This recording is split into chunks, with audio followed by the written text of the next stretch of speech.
Almost 30 years later, that dramatic period in time was brought sharply back to him when Peter Townsend revisited his former airfields, now being used as authentic backgrounds to a great motion picture of the Battle of Britain.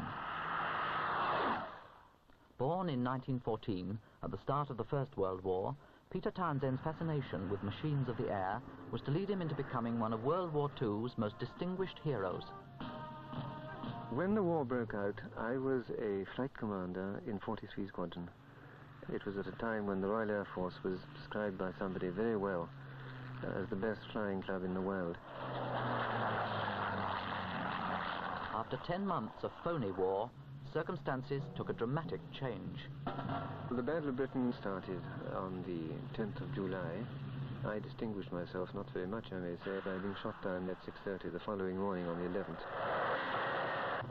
I think that he started firing first. He'd seen me. He was probably waiting for me, watching down the barrel of his gun. Anyway, the firing then became general.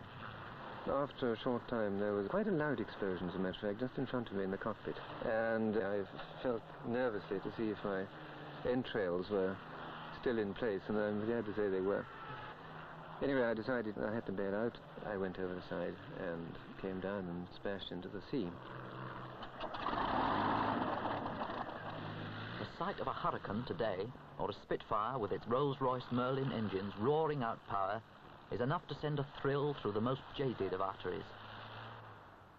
Peter Townsend, who knows this feeling so well, recognized it in 4 Texans, pilots of the privately formed Confederate Air Force, who, while over in Europe to collect vintage aircraft for their museum, were invited to fly some for the Battle of Britain movie.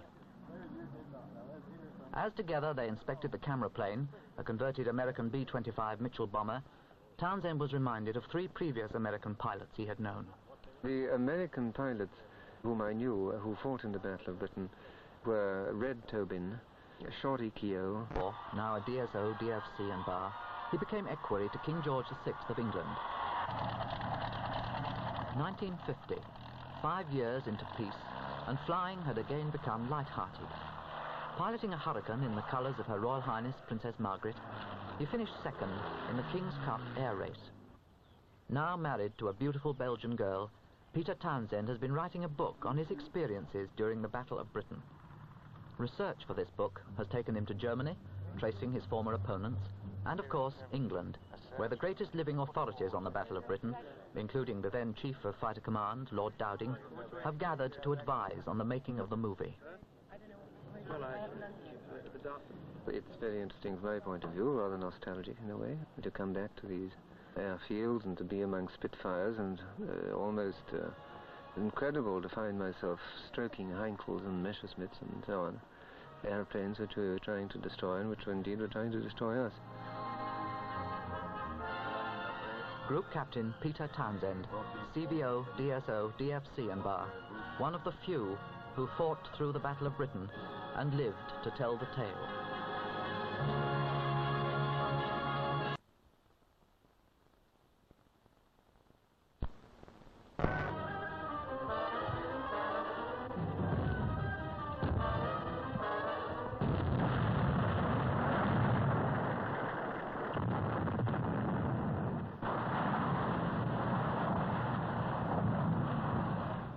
Air Chief Marshal Sir Hugh Dowding, here portrayed by Sir Laurence Olivier, was the man responsible for that victory. In 1936, he formed Britain's fighter command, with only biplanes, Furies and Gladiators. Nevertheless, he was one of the few Englishmen to recognize the implications of the mounting Nazi menace in Europe. He began to build Britain's air defences against a clash which he felt sure was coming. How do you like the Spitfire now you've stolen it? I think it's tremendous in the air, but, you know, it's surely difficult to land, say, compared with the jet. Do you find a great difference in jumping transition from flying jets now to this old airplane? Quite a lot, yes. So, you know, things like a lot of use of rudder and instrumentation was entirely different. Well, I'm thoroughly enjoying it. Great sport. I wouldn't say it was a lot more difficult. I'd say it was a lot different to modern airplanes, especially in the landing, as John was saying. Did you find it very difficult passing the instructions from the director to the aircraft yesterday when you were controlling it on camera? It took a bit of getting used to. We soon got the hang of what the director wanted. We then had to try and find landmarks to pass to the pilot so that he could see them plainly from the air. Another problem we had was that the director often said, come down lower, lower, and we had the feeling that we couldn't tell the pilot to come down too far. He had to decide for himself. It's sort of myth about the Spitfire. Did you think it would be as nice as it actually is to fly? Well, it's something I always wanted to fly. I never thought I'd have the chance, and it's been tremendous. Now we've actually been able to get in the air with it. An ambition realized for at least one RAF pilot. But what of the actors' feelings? Christopher Plummer. I get a sense of great adventure from it, the kind of excitement that it must have been to jump into these little planes and take off and have dogfights that make the jets look sort of slow and comfortable and clumsy in comparison. Under that hat is Michael Caine. The first thing I noticed when I got into the cockpit was tremendous claustrophobia, because there's no room in them, I don't suppose there were any really big pilots, because they just wouldn't have got in them. It's frightening, because you're going along, and you think, I'm going to hit a button and we're going to go all over the place. It all strikes me as being a bit dodgy. For Robert Shaw, fears of what might happen became reality. They told me to brake when the tail of the Spitfire was by that tall clump of grass. Brake I did.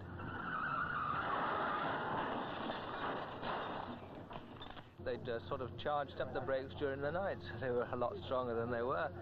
But, the pilot who crashed yesterday taxiing, he came over, he was very relieved, because he said, join the club.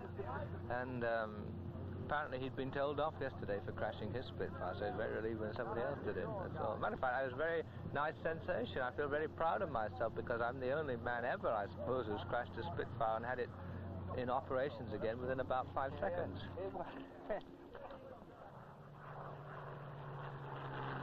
1940 was a gloriously hot summer with clear blue skies. The one thing that the outnumbered RAF pilots longed for was bad weather, and with it a day's rest. 1968, and the rain both in England and in Spain fell mainly on the plains.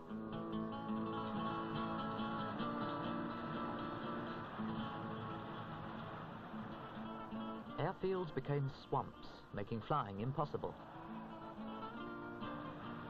Umbrellas appeared to shelter the tin helmets of the troops guarding Goering's train.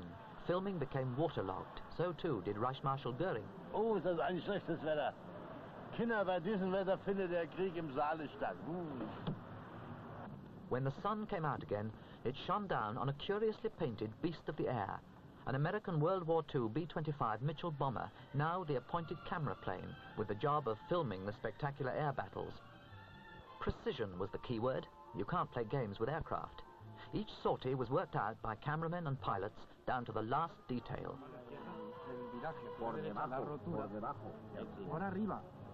The Spitfire will attack the rear. Briefings took place in the same way as they had 30 years earlier.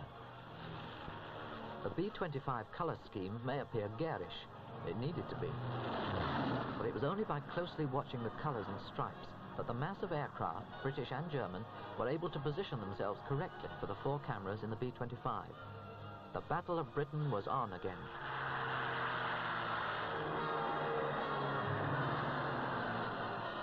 It was highly dangerous, but exhilarating flying, as the B-25 weaved in and out of large formations of bombers, filming attacks by Spitfires and spectacular dogfights.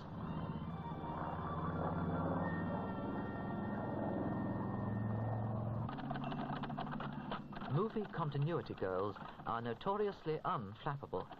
The Battle of Britain's gamely typed on, whilst Messerschmitt 109 fighters practiced their strafing overhead.